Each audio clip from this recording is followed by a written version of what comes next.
Jadi kata Pak Marji waktu di bandara, waktu mau berangkat tuh, Pak kenapa nggak nyewa private jet Pak? Nah ini kan doain lah. Bedanya kalau Kita. dari sisi mental pemain sendiri Pak, dari tekanan 280, ekspektasi 280 juta masyarakat Indonesia itu tinggi banget. Terus habis itu ya tekanan di Sebelumnya malah lebih menguntungkan sebenarnya, jarak tempuhnya ke Arab Saudi lebih menguntungkan. Banyak keuntungannya Bang. Bisa dibilang banyak keuntungan. Banyak barokahnya lah di Arab. Semoga.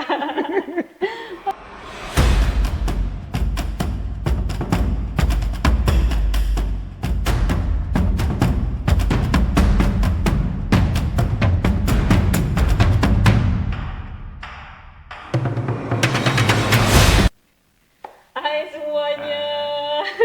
Udah lama banget nih kayaknya nggak ketemu dengan kita. Ya pastinya kalau dengan muka kita pastinya kita akan ngobrol di Bincang Bola Eksportase. Ya kenalin, masa kenalin mulu sih? Pastinya saya dengan saya ya, Wila, dan sebelah saya Abdul Susila. Ya udah langsung aja. Pasti kayaknya semua orang, seluruh masyarakat 280 juta penduduk Indonesia kayaknya udah tahu kalau kita pasti bakal ngomongin soal sepak bola. Karena emang ya momen penting dan ya timnas Indonesia menuju Piala Dunia gitu kan. Wih, Ya. Menuju 180 menit lagi. Iya, menuju Piala Dunia. Jadi langsung aja. Bicing, gimana nih Bang? Update pemain, update kondisi pemain, squad terkini di Jeddah kayak gitu gimana Bang? Terakhir komunikasi dengan manajer timnas, Pak Sumarji, skuad sudah komplit, udah 29 pemain sudah hadir dan semuanya kondisinya fit, bugar dan siap tempur. Bang, tapi kan ada beberapa pemain yang dari Eropa nih baru bergabung. Itu tuh seberapa pengaruh sih Bang? Maksudnya kan baru banget nih Pak kan, Kelvin Verdong baru kemarin kayak gitu. Gimana sih Bang melihatnya? Kalau dilihat dari sebelum-sebelumnya, ini malah lebih enak karena biasanya perjalanannya kan cukup jauh nih. Iya. Dari Eropa atau dari Amerika si Pak S ke Indonesia, ke Australia, ini ke Arab. Jarak tempuhnya lebih dekat, jadi ya nggak ada yang terlalu baru juga di skuad ini, nggak ada kecuali yang kemarin September si Mila Jonathan sama Gista. Ya secara mereka sudah terbiasa lah, udah nggak secapek sebelumnya, malah lebih menguntungkan sebenarnya, jarak tempuhnya ke Arab Saudi lebih menguntungkan. Banyak keuntungannya Bang. Bisa dibilang banyak keuntungan. Banyak barokahnya lah di Arab. Semoga. Bang, kalau pertandingan ini kan terbaru nih, baru press conference, Patrick Kluivert pun langsung ngomong, menjelaskan, menekankan bahwa laga lawan Arab Saudi itu seperti final gitu kan. Tapi kan atmosfer tekanan pun akan semakin tinggi Bang. Kalau ngelihatnya sendiri seperti apa sih Bang? Buat pemain-pemain juga. Bagi pemain ya, bagi setiap tim, setiap pelatih, setiap pemain selalu mengatakan ya pertandingan apapun ya kita anggap sebagai final. Itu pernyataan yang standar lah. Tapi emang dua pertandingan ini melawan Arab Saudi dan Irak, level tekanannya emang sangat berbeda. Ya bisa dibilang ini pertandingan sejarah kalau kita benar-benar bisa nantinya meraih poin dan juara grup B, akan lolos ke Piala Dunia. Ada ambisi besar dari pemain, seperti yang dikatakan Pak S ketika selesai pertandingan bela Dallas, ya jangan terlalu terbeban. Kalau terlalu terbeban merusak psikologi sendiri pada akhirnya. Walaupun nggak mungkin nggak ada pemain sekelas bintang pun ketika ingin menghadapi pertandingan besar pasti ada gugup, grogi. Ya itu bagaimana mentalitas pemain di dalam lapangan. Tapi optimis banget nih ngelihatnya suasana tim. Maksudnya kan di latihan beberapa hari terakhir gitu loh Bang. Tariknya nggak usah terlalu jauh ya. Tarik ke dalam era Patrick Kluivert lah. Patrick Kluivert selama 2015 ini kan 2025 pemain itu dalam kondisi di fase ketika Januari itu kan dia memimpin udah di pertengahan musim, dan kemarin itu akhir-akhir dengan Jepang, dengan Australia itu udah di fase akhir musim. sekarang pemain di awal musim kondisinya nggak dingin tapi udah panas nih pemain. Dan kabar baiknya semua yang ada di tim ini menit mainnya wow. Jai Ijes oke di Sassuolo, Calvin Verdong oke di Lille langsung dapat tempat. Nathan yang pindah lagi balik ke Belanda juga menit mainnya tinggi. Tom Haye juga di Persib langsung dapat menit bermain yang kalau kita misalkan kemarin September kita ngelihat Tom Haye aduh main cuma 20 menit kayaknya udah ngap banget. Sekarang oh no, sekarang kondisinya udah jauh lebih prima, lebih terjamin. James, yang duo Buriram, Sandy Walsh, Sain Patinama juga oke, duo Persija. Iya. Yakob, wah. Iya, Yakob sampai kemarin nggak dimainin kalau kata Henry Susilo biar fit gitu kan di timnas gitu. Gue sih yakin Yakob akan mengisi pos kanan tuh. Dengan performanya saat ini, gue malah performa Yakob lebih baik ketimbang Rido secara performa di awal musim ini kompetisi. Paling top lah dia. Oke, Bang. Kalau melihat sendiri, Bang, kan Bang Picing udah melihat tim kayak gitu kan. Kalau apa sih sebenarnya yang harus jadi fokus utama lah buat Kluivert dalam pertandingan melawan Arab Saudi gitu, Bang? Dia akan lebih ke bertahan atau transisi menyerang kalau Bang Picing melihat gitu? Kalau gue ngelihatnya sih kata kuncinya hidup dan mati. Hidup dan mati ini bisa diambil hidup dan mati di transisi, hidup dan mati di serangan balik. Dua itu kalau gue hidup dan mati di serangan balik itu transisi dan bola mati. Jadi kuncinya di situ. Tapi kan pemain Arab juga lini depannya juga ini Bang berpengalaman. Gimana tuh caranya meredam mereka juga? Kalau berkaca dari dua pertandingan sebelumnya di Arab 1-1 dan kita menang 2-0, bagaimana mengendalikan lini tengah?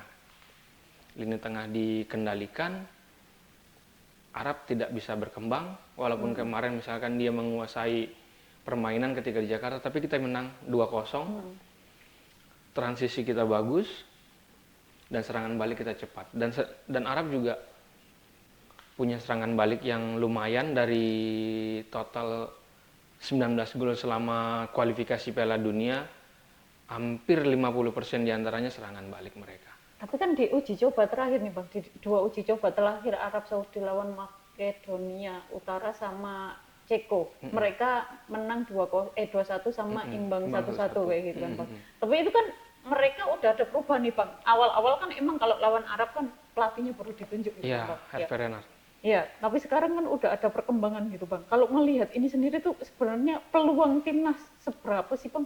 Kan banyak nih media luar mungkin ya Bang, yang lebih ya kita nggak diunggulkan gitu Bang. Tapi kalau Bang Picing melihat tuh seberapa sih peluang timnas Indonesia sendiri melawan Arab Saudi?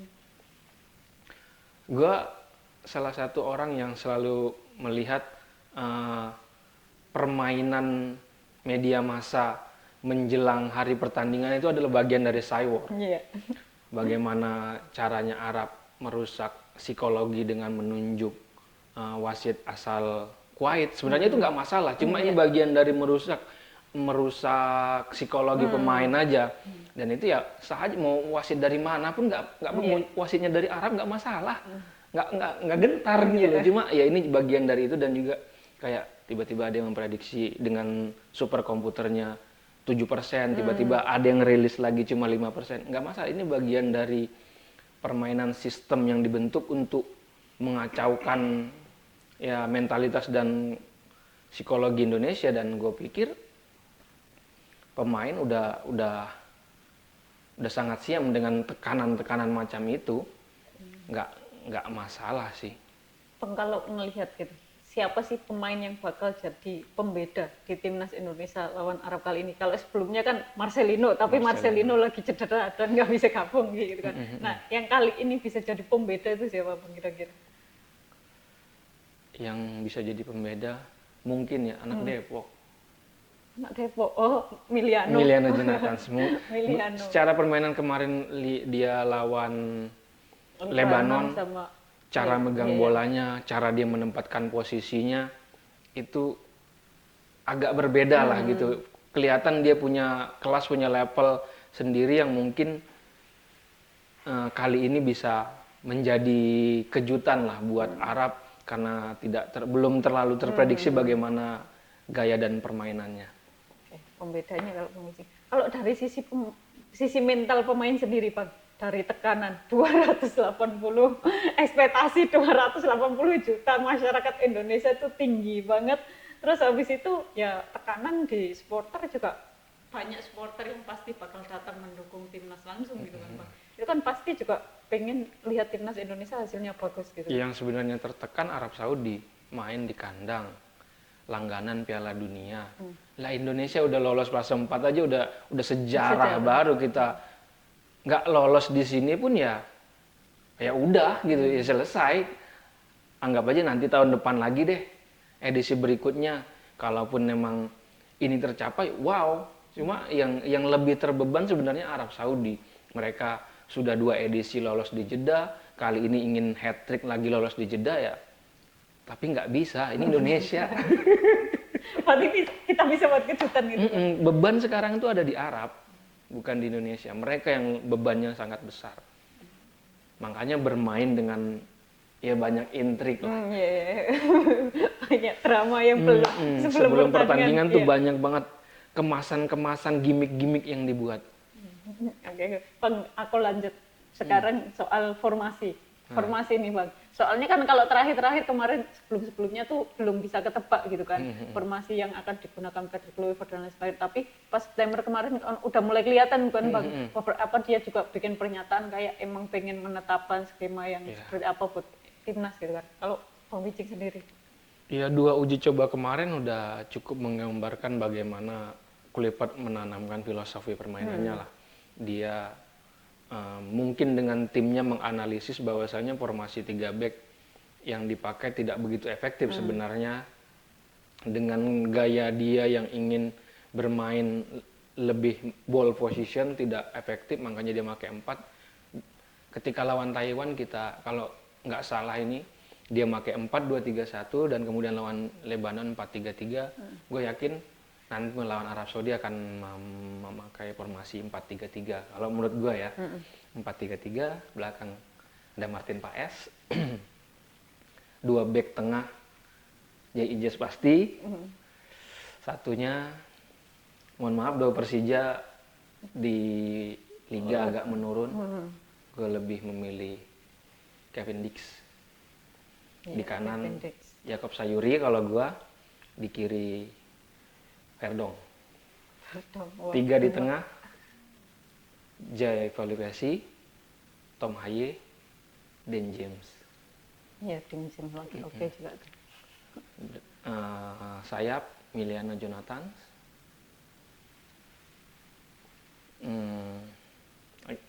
Ole. Pasti Ole. Ole. Kanannya bisa Ragnar, bisa yang lain. Bisa yang lain. Siapa aja itu nantilah. Ragnar kayaknya, Bang. Ragnar. Soalnya terakhir nggak dipakai, nggak dimainin tuh kayaknya emang biar nggak cedera kayaknya.